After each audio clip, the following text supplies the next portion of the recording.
Nicotiana sylvestris flowers only during long days, and Nicotiana tabacum flowers only during short day.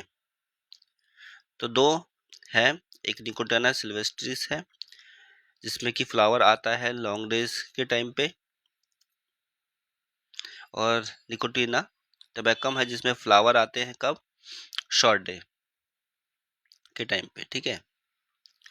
If raised in the laboratory under different photo period, तो अगर laboratory के अंदर उसको raise किया जाए अलग अलग फोटो पीरियड्स पे, लॉन्ग वाले को लॉन्ग, शॉर्ट वाले को शॉर्ट दे दिया जाए, they can be induced to flower at the same time, तो उसको इंड्यूस किया जा सकता है कि वो फ्लावरिंग जो है दोनों के दोनों सेम टाइम पे ही करें। लॉन्ग डे वाला भी उसी टाइम पे फ्लावरिंग करेगा, शॉर्ट डे वाला भी उसी टाइम पे फ्लावरिंग करेगा। And can be cross fertilized to produce self fertile offspring, और क्रॉस फर्टिलाइज किया जा सकता है उसको। ठीक है, क्योंकि फ्लावरिंग हो रही है तो क्रॉस फर्टिलाइजेशन भी हो जाएगा, और प्रोड्यूस क्या होगा, self fertile offspring, fertile offspring भी प्रोड्यूस होगा। What is the best reason for considering Nicotiana sylvestris and Nicotiana tabacum to be separate species, तो पॉसिबल बेस्ट रीजन क्या होगा जिसके बेसिस पे हम ये कह सके कि ये जो है अलग अलग है, सेपरेट स्पीसीज है।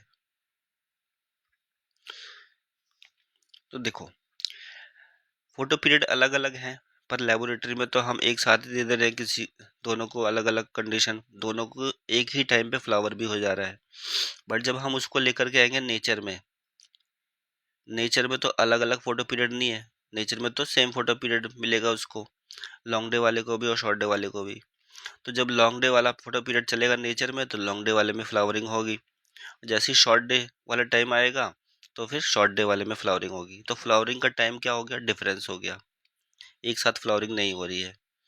तो इस केस में क्या होगा, वो अब इसके अंदर क्रॉस फर्टिलाइजेशन में नहीं हो पाएगा, क्योंकि दोनों अलग अलग टाइम पे मैच्योर हो रहे हैं, दो लोग अलग अलग टाइम पे फ्लावर्स कर रहे हैं। तो राइट आंसर क्या होगा, they can not interbreed in nature, ये आपस में इंटरब्रीड नहीं कर पाएंगे नेचर में। ठीक है, तो यही जो है राइट आंसर है, इसके बेसिस पे हम सेपरेट कर सकते हैं इन दोनों को।